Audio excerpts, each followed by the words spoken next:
नई खेती देने के लिए हम आगे बढ़े, ऐसी प्रार्थना भी करता हूं। मित्रों, जो लोग आज भी मुझे, कई लोग मिलते हैं, कॉर्पोरेट क्षेत्र के लोग भी मिलते हैं, पत्रकार भी मिलते हैं, अलग अलग पॉलिटिकल पार्टी के नेता भी मिलते हैं और सच अर्थ में मुझे पूछते हैं कि सहकारी आंदोलन रिलेवेंट है क्या, उसकी प्रासंगिकता आज भी बनी हुई है क्या, क्या सिद्ध होगा। मैं आज कुछ सहकारी आंदोलन की गुड प्रैक्टिसेस आपके सामने बताना चाहता हूं। सबसे पहले मैं गुजरात से आता हूं, मैं अमूल की बात करना चाहता हूं। अमूल का जन्म सरदार पटेल की दीर्घ दृष्टि से हुआ था।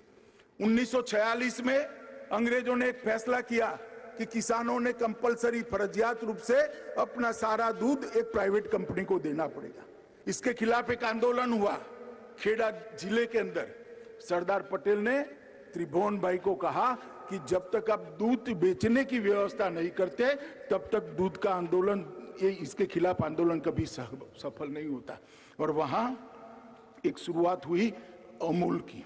सरदार पटेल के मार्गदर्शन में त्रिभुवन भाई पटेल ने 2 प्राथमिक ग्राम दूध उत्पादक समितियों का पंजीकरण किया, जिसमें 80 किसान जुड़े हुए, सिर्फ 80 किसान। और वो अमूल आज कहां है? 2020-21 में उसका ग्रुप टर्नओवर 21,000 करोड़ को पार कर गया है मित्र। 53,000 करोड़, 53,000 करोड़ रुपीस उसको पार कर गए। एक दिन में लगभग 30 मिलियन दूध का प्रबंधन ये हमारा कोऑपरेटिव संस्थान करता है। इसके अंदर 36 लाख किसान परिवार जुड़े हुए हैं और विशेषकर महिलाओं को एम्पावर करने का काम किया है। मैंने तो गांव में देखा है, गुजरात में, शनिवार को जब महिला के हाथ में अपना चेक आता है या कैश आती है, इसके चेहरे पर हर्ष देखकर मन को बहुत अंदर तक शांति होती। 36 लाख किसान परिवारों को अमूल आज अपने साथ जुड़ा है। 18 जिलों का ये फेडरेशन है। 87 से ज्यादा डेयरी के मैन्युफैक्चरिंग प्लांट बनाए हैं और उसकी प्रबंधन क्षमता 39 मिलियन तक की प्रबंधन क्षमता आज बनाई। इंस्टॉल कैपेसिटी 39 मिलियन टन दूध को प्रोसेस करने की है। आप कल्पना कर सकते हैं? बड़े से बड़ी कॉर्पोरेट डेयरी जो नहीं कर सकती, ये हमारे अमूल ने कर दिखाया है और मैं मानता हूं यही उदाहरण लेकर हमने आगे बढ़ना चाहिए। लिज्जत पापड़, बहुत कम लोगों को यहां पर भी मालूम होगा, लिज्जत पापड़ कोऑपरेटिव 1959 में जसवंतीबेन पोपट नाम की एक गुजराती महिला साहसिक ने 80 बहनों को साथ में रखकर एक कोऑपरेटिव बनाकर पापड़ बनाने की शुरुआत की थी। 2019 में उनका कारोबार 1600 करोड़ से ज्यादा का कारोबार है और 80 करोड़ निर्यात करती है। 45,000 महिलाएं लिज्जत के कोऑपरेटिव आंदोलन से जुड़ी है और ये सक्सेस स्टोरी देश भर की महिलाओं के लिए एक प्रेरणा का स्रोत है।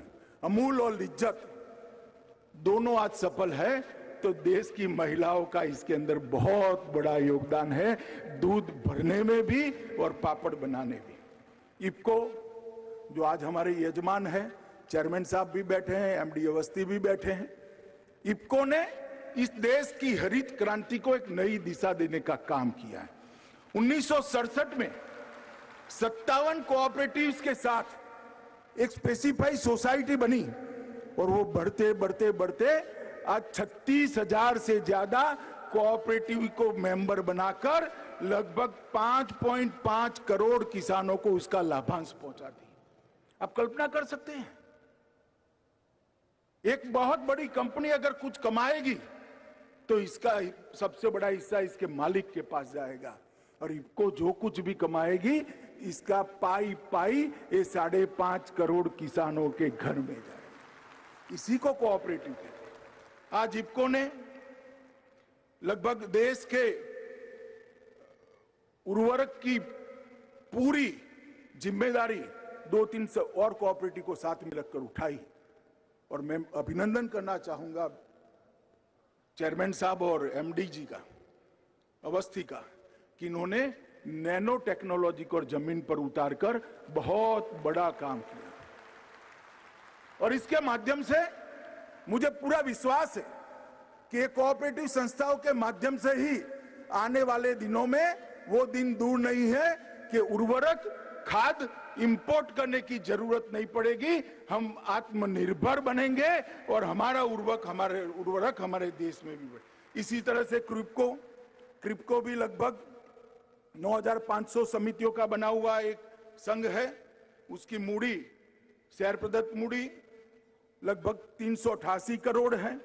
शेयर धारकों को एक साल में 2118 करोड़ रुपए का लाभांश क्रिप्को ने दिया है। आप इससे कल्पना करिए, ये सब सक्सेस स्टोरी है। और इतना ही नहीं है, बहुत लंबी सूची है। नेफेड है, मैं मणिपुर गया था, रेणु हथकरघा हस्तशिल्प 75 साल से एक लय के साथ वो कोऑपरेटिव में अपना योगदान करता है। 1925 से चलती हुई उरालुंगल श्रम अनुबंध सहकारी समिति केरल, थोटा मार्ता सहकारी संघ द्रावणगिरी कर्नाटक, कोझिकोड जिला सहकारी हॉस्पिटल, ढेर सारी चीजें जिन्होंने सहकारी आंदोलन के माध्यम से कैसे छोटे छोटे लोगों से पूंजी इकट्ठा कर देश के अर्थतंत्र और देश के विकास में कितना बड़ा योगदान दे सकते हैं, और सभी मुनाफा वो छोटे छोटे निवेशकों के घर में कैसे जा सकता है, इसका उदाहरण प्रस्तुत किया। मगर आज लगभग सारे संस्थानों के कर्ता धर्ता यहीं पर है, प्रबंध निदेशक है, चेयरमैन है, डायरेक्टर्स हैं। मैं सबको निवेदन करना चाहता हूं कि हमने काफी कुछ करना बाकी है। क्या बीज संस्करण में हमारी ये सफल कोऑपरेटिव अपना योगदान नहीं दे सकती है? क्या अच्छे बीज क्यों विदेश से लाने पड़ेंगे? बीज के क्षेत्र में हम आत्मनिर्भर नहीं हो सकते हैं? क्या कोई कोऑपरेटिव चैलेंज एक्सेप्ट कर किसानों की उपज को निर्यात करने का ट्रेडिंग हाउस नहीं बन सकती है क्या, जिसके माध्यम से छोटी छोटी मंडियां अपनी उपजों को विदेश में एक्सपोर्ट कर सके? निश्चित बन सकती है। फूड प्रोसेसिंग का दुनिया भर में पूरा बाजार पड़ा है, छोटा किसान नहीं कर पाएगा और किसी को रुचि भी नहीं है, और करेगा तो भी किसान तो वहीं का वहीं रह जाएगा। अगर ये हमारे सफल कोऑपरेटिव एक एक क्षेत्र को पकड़कर एक्सपांशन का काम करे तो मुझे विश्वास है कि 5 साल के अंदर कोई ऐसा क्षेत्र नहीं होगा जहां कोऑपरेटिव की पैठ नहीं होगी। और सहकारिता मंत्रालय इसीलिए बनाया है, कोऑपरेटिव को मजबूत करना है, कोऑपरेटिव का व्याप बढ़ाना है, कोऑपरेटिव के अंदर पारदर्शिता लानी है, कोऑपरेटिव संस्थाओं को मॉडर्नाइज करना है, कंप्यूटराइज करना है, और ये स्पर्धा में टिक जाए, इस प्रकार की स्पर्धा में टिकने वाली सफल कोऑपरेटिव बनाना है। ये सारी चीजों को करने के लिए ही हमने कोऑपरेटिव मंत्रालय प्रधानमंत्री जी ने बनाया है। मित्रों, आज मैं आप लोगों को इसलिए बताना चाहता हूं, आप सब लोग कोऑपरेटिव संस्थाओं से जुड़े हुए लोग हैं, मगर जब तक जामवन ने हनुमान जी को नहीं कहा कि हनुमान जी आप रामेश्वरम से लंका तक समुद्र लांघ सकते हो, उनको विश्वास नहीं था। जब जामवन जी ने कहा कि हनुमान तुम हिम्मत करो, समुद्र तुम लांघ सकते हो, हनुमान जी ने कूदका लगाया और समुद्र लांघ गए। मैं आपको क्या बताऊंगा कोऑपरेटिव क्या है, आप सब मुझसे ज्यादा अनुभवी कोऑपरेटर है, परंतु मैं आज कुछ चीजें इसलिए बताना चाहता हूं जिससे हमारी स्ट्रेंथ का हमें परिचय हो। मित्रों, लगभग 91% गांव ऐसे हैं जहां छोटी बड़ी कोई न कोई कोऑपरेटिव संस्था काम करती है। दुनिया में कोई ऐसा देश नहीं होगा जिसके 51% गांव में कोऑपरेटिव की उपस्थिति। सहकारी समितियों की संख्या 8,55,000 से ज्यादा रजिस्टर्ड सहकारी समितियां हैं। लगभग क्रेडिट सहकारी समितियां 8.5 लाख से ज्यादा क्रेडिट कोऑपरेटिव सोसाइटी है। ऋण न देने वाली सहकारी समितियां 7 लाख से ज्यादा है। राष्ट्रीय स्तर के सहकारी संघ 17 से ज्यादा है। राज्य स्तरीय सहकारी बैंक 33 है। जिला स्तरीय सहकारी बैंक 363 है और लगभग 95,000 में से 63,000 पैक्स काम कर रहे हैं। एक दृष्टि से देखें तो हर 10वें गांव पर एक पैक्स है। मैं आगे बताऊंगा ये संतोषजनक स्थिति नहीं है, मगर हर 10वें गांव में एक पैक्स होना दुनिया के सहकारिता के आंकड़ों का जब अभ्यास करते हैं तो अपने आप में एक बहुत बड़ी उपलब्धि है। ये पैक्स ही माध्यम है किसान का कल्याण करने का। ये पैक्स ही माध्यम है सरकार जो कम ऋण से लोन भेजती है किसान के लिए, ऋण का पैसा भेजती है उसको पारदर्शी तरीके से उसके साथ पहुंचाने का। ये पैक्स ही माध्यम है उसको खेती के लिए उपयोगी चीजों को पहुंचाने का। ये पैक्स को मजबूत करना हमारे लक्ष्य होना चाहिए। मैं अंत में पैक्स पर बात करूंगा और प्रतिशत योगदान अगर मैं बताना चाहूं तो कृषि ऋण वितरण का 29%, 29% वो कोऑपरेटिव व्यवस्था से जाता है। उर्वरक वितरण 35% कोऑपरेटिव करता है। उर्वरक का उत्पादन, खाद का उत्पादन वो भी लगभग 30% करता है।